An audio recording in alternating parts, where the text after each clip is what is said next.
Good morning all my dear aspirant.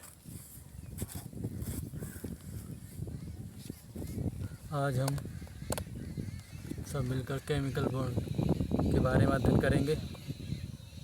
रासायनिक आबंध। आज date कितनी है? 22 अगस्त 2020। ठीक है, ये मैं खुद हैंड रिटन नोट्स है मेरे। मैं इसको आपको ऐसा तो नहीं है, आपको समझाने की पूरी तरह कोशिश करूँगा। फिर भी आपको समझ में नहीं आए तो कमेंट करके पूछ सकता है। और आपके पास तो मेरा नंबर भी, आप कॉल करके व्हाट्सएप पे या कॉल करके पूछ सकते हो। ठीक है, तो चलते हैं, आपका टाइम वेस्ट ना करते हुए आगे चलते हैं। ठीक है, और ये मैं अभी इंग्लिश में हिंदी में बनाए हैं। अभी इंग्लिश वालों को मैं बताता हूँ, कुछ अगर समझाने की कोशिश करूँगा उसके लिए नेक्स्ट वीडियो बना दूँगा, या फिर इसी में समझने की कोशिश करें। रासायनिक आबंध, केमिकल बॉन्ड। कणों के मध्य, कण यानी कि परमाणु, अणु, आयन, इन सब के मध्य लगने वाला अट्रैक्शन फोर्स यानी कि आकर्षण बल को ही हम बंध कहते हैं। यानी कि ऐसा बंध, यानी कि ऐसा बाउंडेशन जो हमको एक जगह एकजुट रखता है। अट्रैक्शन फोर्स को हम क्या बोलते हैं? बंध। केमिकल लैंग्वेज में क्या बोलते हैं? आबंध कह देते हैं। अर्थात आकर्षण बल कणों को आपस में जोड़े रखता है। उसी की वजह से जुड़े रहते हैं आपस में कण। कण कौन कौन से होते हैं? यानी कि एटम है, हमारे पास मॉलिक्यूल है, यानी कि आयन भी है। ये सब क्या होते हैं? आपस में कॉन्ट्रैक्ट होते हैं, एक जगह इकट्ठे रहते हैं। या फिर आप ऐसे भी कह सकते हैं, यौगिक में उपस्थित यानी किसी कंपाउंड में प्रेजेंट एटम के मध्य लगने वाला अट्रैक्शन फोर्स स्थायी अणु बनाता है, परमानेंट अणु बनाता है। इस आकर्षण बल को ही बंध कहते हैं। देखो, मैंने एक एटम बनाया है, टिपिकल एटम लिए हैं दो। ये क्या है? न्यूक्लियस यानी कि नाभिक है। ये भी क्या है? नाभिक है दूसरे एटम का। अब एक दूसरे के क्लोज आते हैं। हमें पता है कि एटम के यानी कि परमाणु के चारों इलेक्ट्रॉन घूमते हैं। अभी मैंने यहाँ पर एक ही इलेक्ट्रॉन दिखाया है। अभी जो इलेक्ट्रॉन है इस नाभिक की तरफ अट्रैक्ट होगा, यानी कि ये प्लस है और ये क्या है? माइनस होता है पर चार्ज। माइनस चार्ज तो होता है इलेक्ट्रॉन पर।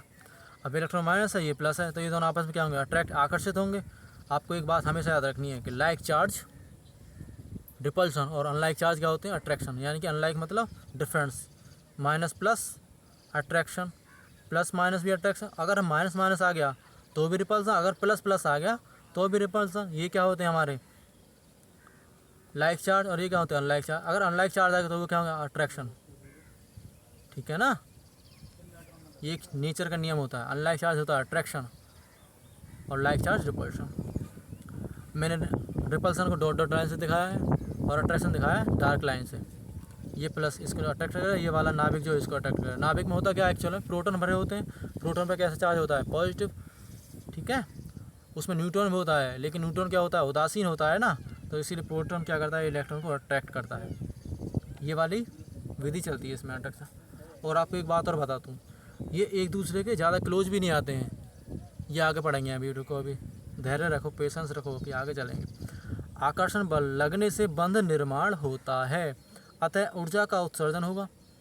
देखो, मानो कोई भी है, एक सबसे बड़ा नियम भी है एक नेचर में कि अगर हमारी ऊर्जा कम होगी तो हमारा स्थायित्व बढ़ जाएगा। आपको एक बात और बता दूँ, ऊर्जा जो होती है एनर्जी, यानी कि energy directly proportional to 1 stability यानी कि स्थायित्व। अगर किसी का स्थायित्व ज़्यादा तो ऊर्जा क्या हो जाएगी? अपने ऑटोमेटिक कम। अगर किसी की ऊर्जा कम है तो उसका स्टेबिलिटी क्या हो जाएगी? ज़्यादा। यानी कि एक दूसरे क्या है? अपोजिट होते हैं।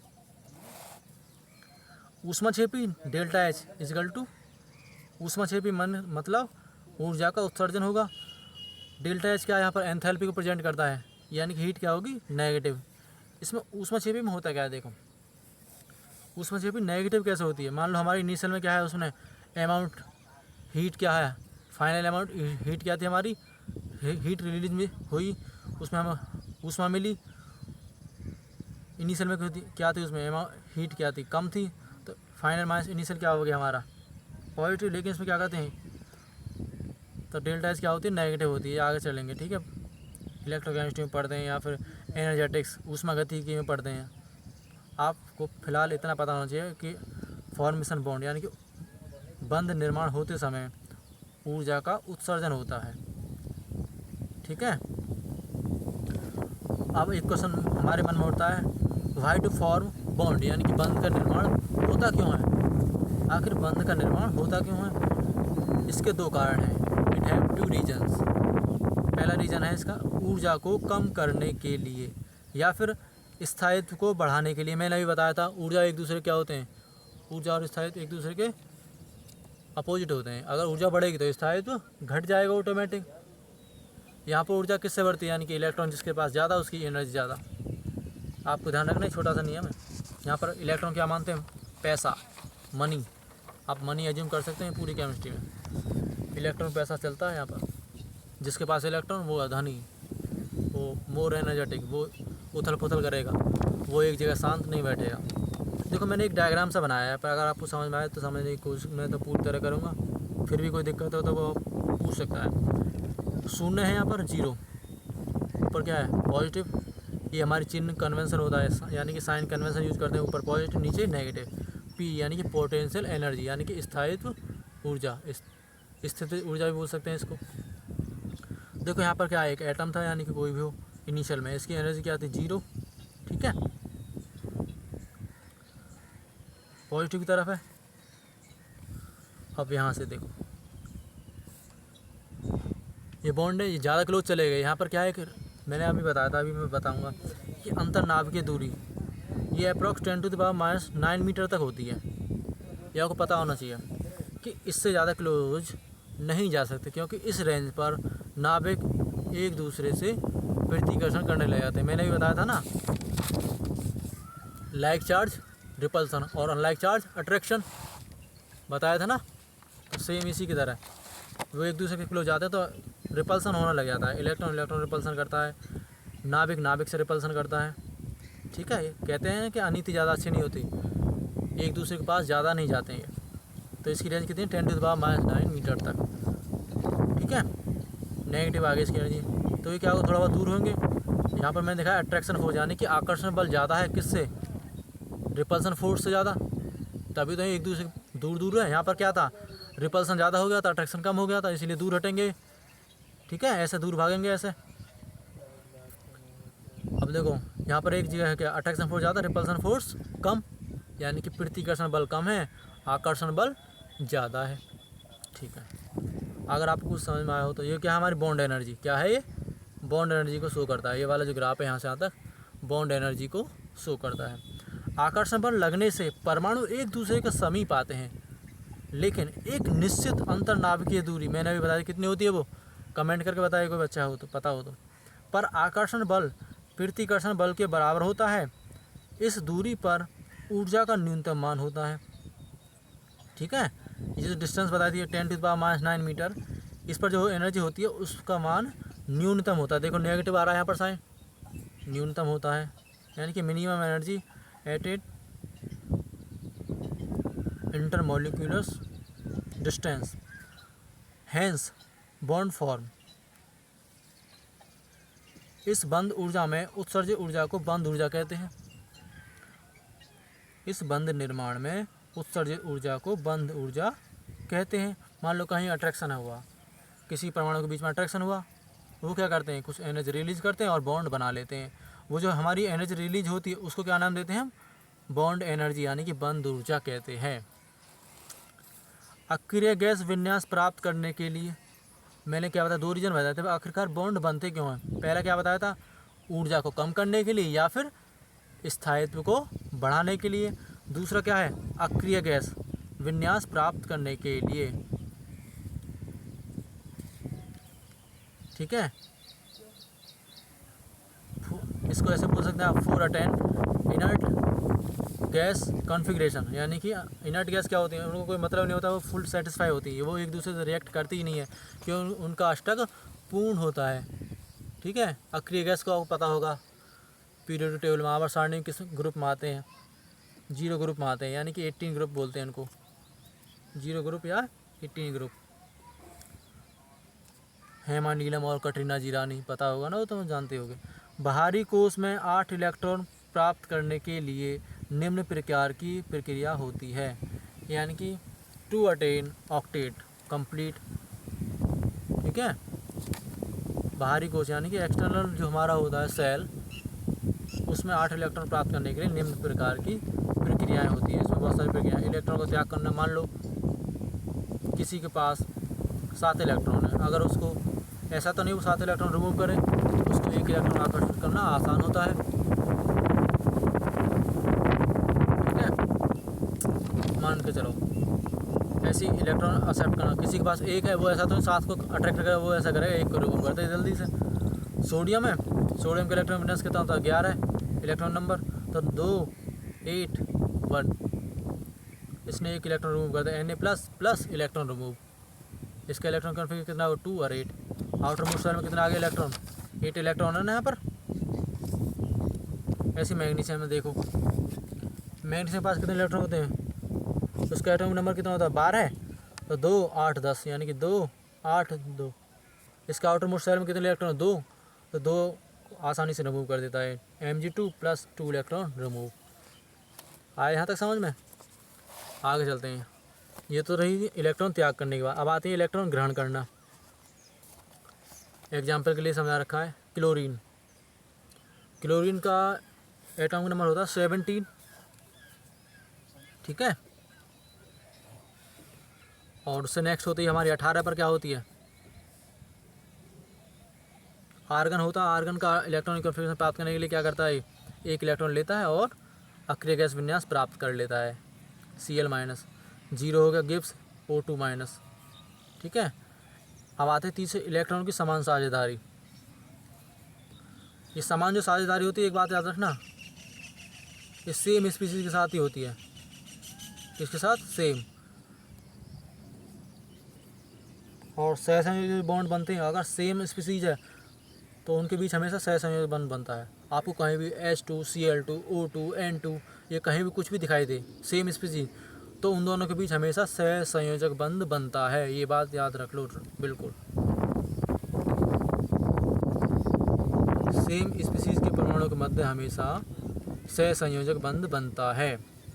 फॉर एग्जांपल देखो, एक वेरी समान साझेदारी है ना, सेम शेयरिंग, इलेक्ट्रॉन की समान साझेदारी, एक स्पेशल एक स्पेशल, दोनों सेम लिया तो Cl2 बन गया। ऐसे O2 के पास कितनी कमी होती है, मान लो O2 का एटॉमिक नंबर होता है 826, यानी कि उसका आउटर मोस्ट शेल में कितने इलेक्ट्रॉन होते हैं 6 इलेक्ट्रॉन होते हैं। तो ये क्या लेगा 2 इलेक्ट्रॉन और लेगा, 8 हो जाएंगे इसके पास, तो 2 स्पेशली 2 स्पेशली 4 हो गए, तो इलेक्ट्रॉन सेम साझेदारी हो जाती है इसमें। इलेक्ट्रॉन की असमान साझेदारी, असमान में क्या होता है, उसमें क्या होता है, असमान जो होता है ना पर्टिकुलर उप सहसंयोजक बंध के लिए बनते हैं, यानी कि कोऑर्डिनेशन बॉन्ड, कोऑर्डिनेशन बॉन्ड। हालांकि ये भी एक कोवेलेंट बॉन्ड है, लेकिन इसमें असमान साझेदारी होने के कारण इसको नया नाम देते हैं उप सहसंयोजक बंध। आया समझ? ठीक है, इसमें क्या होता है देखो, मैं पहले भी समझा चुका हूँ तुम्हें कि अमोनिया है, अमोनिया NH3, इसके पास एक लॉन पेयर होता है, इसको बोलते हैं एकाकी इलेक्ट्रॉन युग्म, एकाकी इलेक्ट्रॉन युग्म। अब ये कहता है, अब इसके पास दूसरा एक कंपाउंड आता है BF3।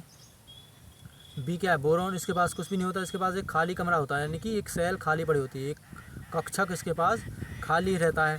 तो ये क्या करता है, इसको दोनों इलेक्ट्रॉन इसको दे देता है और बॉन्ड बना लेता है। और ये एरो का साइन जो होता है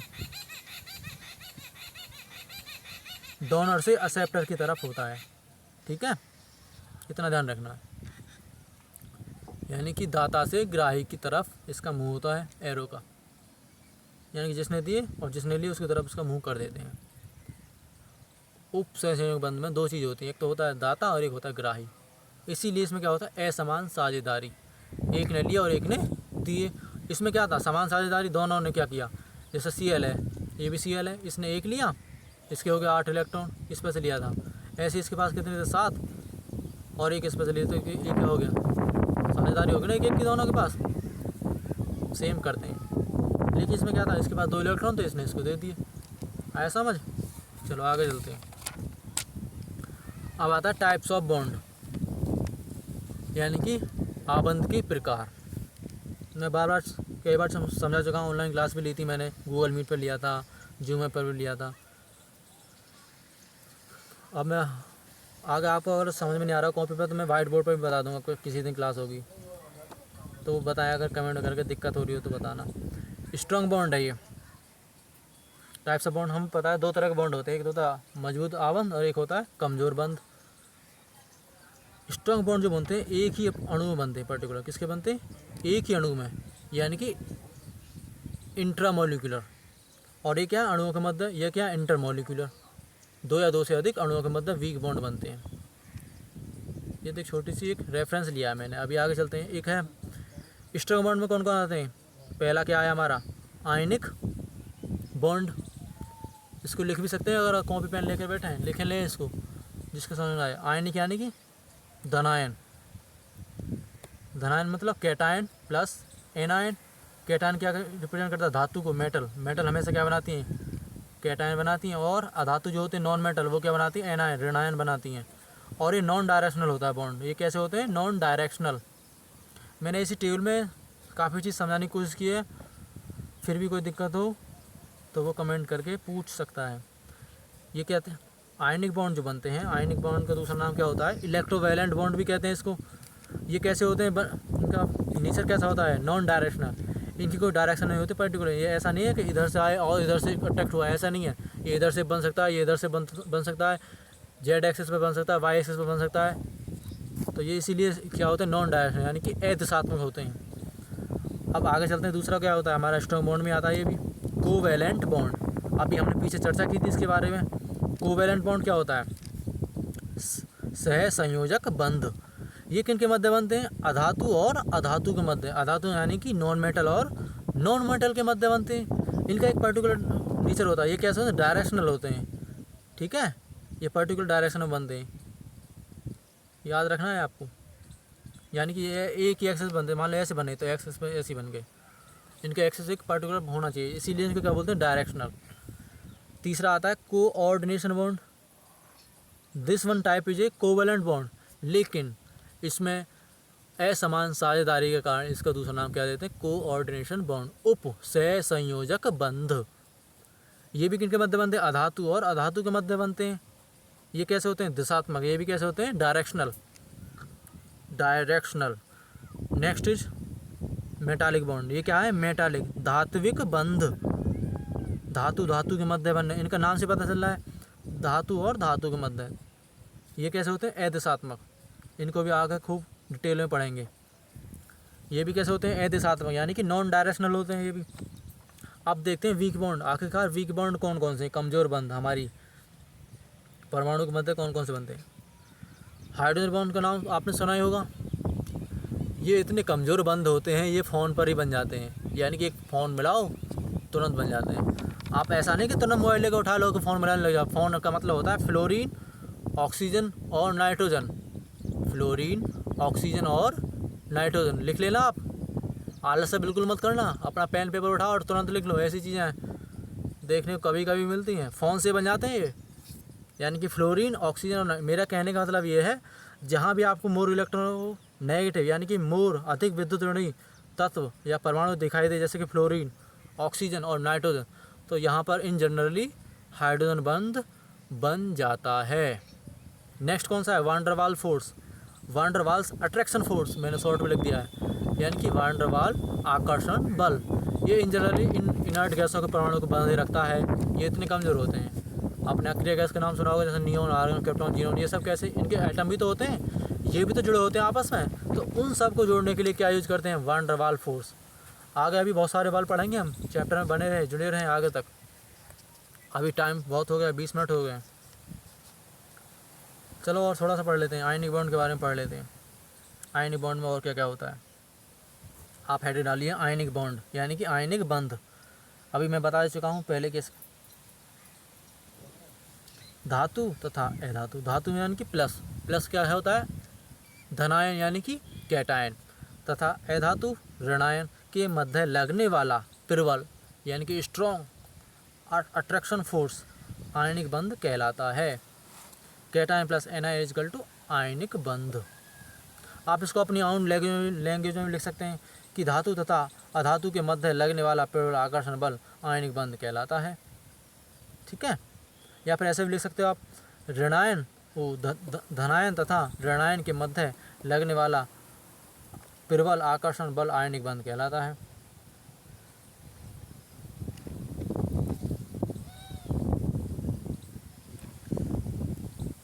मैंने एक लाइन लिखी, cation plus ion equal to ionic bond. Note करके एक बात लिख लेना, अमोनियम आयन जो होता है NH4 पॉजिटिव, मैं कई बार इसके बारे में डिस्कस कर चुका हूँ। NH4 पॉजिटिव अमोनियम आयन अधातु है, यानी कि नॉन मेटल है, फिर भी आयनिक बंध बनाता है। ठीक है, ये एक्सेप्शनल मान लो या तो अपवाद मान लो। मैंने क्या बताया था कि धातु धातु के मध्य बनते हैं, धातु और अधातु के मध्य। ठीक है, सबसे प्रबल बंध होता है आयनिक बंध जो होता है। और ये किससे बनते हैं? इलेक्ट्रॉन के स्थानांतरण से बनता है। द फॉर्मेशन ऑफ इलेक्ट्रॉन ट्रांसफरेशन, यानी कि एक इलेक्ट्रॉन इसका लिया, यानी कि एक इलेक्ट्रॉन इसके पास कम था तो इसने इस पे से ले लिया, इसके पास ज़्यादा था तो इसने इसको दे दिया, यानी कि इलेक्ट्रॉन का स्थानांतरण। Na plus plus Cl minus NaCl, ये एक टिपिकल एग्जाम है किसका? आयनिक बंध का।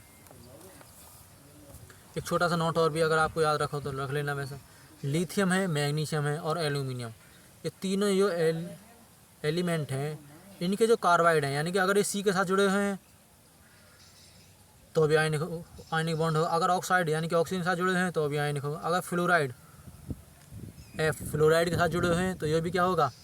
आयनिक बॉन्ड बनाते हैं। वह एक Be यानी कि बेरिलियम कार्बाइड भी आयनिक होता है। लिथियम, मैग्नीशियम, एल्यूमिनियम के कार्बाइड, ऑक्साइड व फ्लोराइड आयनिक होते हैं तथा बेरिलियम कार्बाइड भी आयनिक होता है। इन सब के अलावा ज़्यादातर क्या होते हैं? सहसंयोजक है या उपसंयोजक, अदर बंध होते हैं। एक आइडियल बात है कि कोई भी बॉन्ड पूरी तरह आयनिक बॉन्ड नहीं होता। ये हम आगे पढ़ेंगे, फायंस के नियम, एक फायंस ने कुछ नियम दिए थे। ठीक है, और कोई भी जो बंध है हमारा पूरी तरह तो ना तो सहसंयोजक होता और ना ही पूरी तरह से आयनिक होता है। Cation plus anion equal to ionic bond, परंतु S ब्लॉक के लिथियम, बेरिलियम तथा मैग्नीशियम के तत्व कुछ यौगिकों को जोड़कर अधिकतर सहसंयोगी यौगिक बनाते हैं। अभी मैं ऊपर बता चुका हूँ, ये उसी की बात कर रहे हैं हम। S ब्लॉक के लिथियम है, बेरिलियम है तथा मैग्नीशियम के तत्व कुछ यौगिकों को छोड़कर अधिकतर यानी कि मैक्सिमम जो होते हैं सहसंयोगी यौगिक बनाते हैं। अब वो यौगिक कौन कौन से आपको लिख लेना अगर दिख रहा हो। लिथियम कार्बाइड है, लिथियम फ्लोराइड है, लिथियम ऑक्साइड है। ठीक है, बेरिलियम कार्बाइड है, मैग्नीशियम कार्बाइड है, मैग्नीशियम ऑक्साइड है, मैग्नीशियम फ्लोराइड है, एल्यूमिनियम कार्बाइड है, एल्यूमिनियम फ्लोराइड है, एल्यूमिनियम ऑक्साइड है। इसका दूसरा नाम है एल्यूमिना, इसको एल्यूमिना भी बोलते हैं। एल्यूमिनियम ऑक्साइड ये एनहाइड्रस के रूप में काम करते हैं। एनहाइड्रस यानी कि जल को निकालने का काम, जल को सुखाने का काम करते हैं। एनहाइड्रस डेलिक्वेस्केंट भी बोलते हैं, जैसे कि डेलिक्वेस्केंट पदार्थ है उसमें डाल दो इसको, प्रस्वेदी होते हैं, इंग्लिश वाले समझ जाएंगे। यानी कि वायु में पिघलने वाले जो पदार्थ होते हैं। वायु में पिघलता कौन है? जो नमी को सोख ले। जैसे नमक है, नमक को आप वायु में खुला छोड़ दो, वो थोड़ी देर में ऐसा हो जाएगा, सीलन सी आ जाती है उसमें, उसको बोलते हैं डेलिक्वेस्केंट। तो एल्यूमिना एनहाइड्रस के रूप में काम करते हैं। कौन सी स्पीसीज अधिक स्थायी है? एक क्वेश्चन आ गया, ये आपको बताना है। अभी बताया था मैंने, स्थायी कौन सी होती है? अभी मैंने थोड़ी देर पहले बताया था कि बॉन्ड जब बनता है तो वो क्या होता है, या तो ऊर्जा को कम करता है या फिर स्थायित्व को बढ़ाता है। अब यहाँ पर देखो, ये बॉन्ड तो है नहीं, ये धनायन H+, ये H आयन है, ऋणायन है, और ये क्या है? H, एक एटम है अकेला, और यहाँ H2 क्या है? और एक बात और बताना कमेंट में, H2 के बीच में कौन सा बॉन्ड होता है? बताना ज़रूर कमेंट में। अगर जो वीडियो देख रहा हो पूरी, उसको ज़रूर बताना है कि H2 के मध्य कौन सा बंध पाया जाता है। तो H2 क्या है? स्थायी सबसे ज़्यादा। अभी हम ऊपर चर्चा करके उसके बेस पर एक क्वेश्चन दिया है यहाँ पर, आयनिक यौगिक निम्न में से कौन है? इन विच आयनिक कंपाउंड, इन विच आयनिक कंपाउंड, आयनिक कंपाउंड। पहला कौन सा? AlCl3, BeF2, MgCl2, AlF3। ऊपर देख सकते हैं आप, इसमें एल्यूमिनियम फ्लोराइड आयनिक है। मैंने बताया था ना कि लिथियम, मैग्नीशियम और बेरिलियम के कार्बाइड, ऑक्साइड और फ्लोराइड क्या होते हैं, आयनिक होते हैं, और सब क्या होते हैं, सहसंयोजक सामान्यता। अब आगे पढ़ेंगे favourable condition to form ionic bond, यानी कि आयनिक बंध निर्माण के लिए अनुकूल परिस्थितियाँ। ठीक है, इसमें कुछ परिस्थितियाँ हैं, जैसे धनायन का आकार बड़ा होना चाहिए, या फिर IP का मान कम होना चाहिए। IP मतलब आयनाइजेशन पोटेंशियल, आयनिक ऊर्जा। ऋणायन का आकार छोटा होना चाहिए, अथवा ये इलेक्ट्रॉन एफिनिटी, इलेक्ट्रॉन बंधुता का मान अधिक होना चाहिए। मेरे नोट्स ऐसे नहीं है, आपको कुछ समझना पड़ेगा, इसमें मैं खुद समझा सकता हूँ वैसे। जैसे ये लिख दिया मैंने शॉर्ट में, बहुत से बच्चे देखते रहे क्या है, हिंदी वाले तो पता ही नहीं चलेगा। तो इलेक्ट्रॉन बंधुता होता है, का मान अधिक होना चाहिए। धनायन तथा ऋणायन का मध्य आकर्षण बल अधिक होना चाहिए, अट्रैक्शन फोर्स ज़्यादा होना चाहिए ना भाई, अर्थात जालक ऊर्जा का मान अधिक होना चाहिए। अभी जालक ऊर्जा आया, इसको नेक्स्ट वीडियो में पढ़ेंगे। ठीक है, काफ़ी टाइम हो गया है, इसको पढ़ो अभी तक, और कंप्लीट करना, सभी को नोट्स बनाने हैं। अभी जालक ऊर्जा ये वर्ड आया, नया वर्ड, इसको पढ़ना है अच्छे से। ठीक है, जालक ऊर्जा। So bye bye all of you, take care, thanks my dear student, bye bye, Shubh Ratri, good night, do continue study.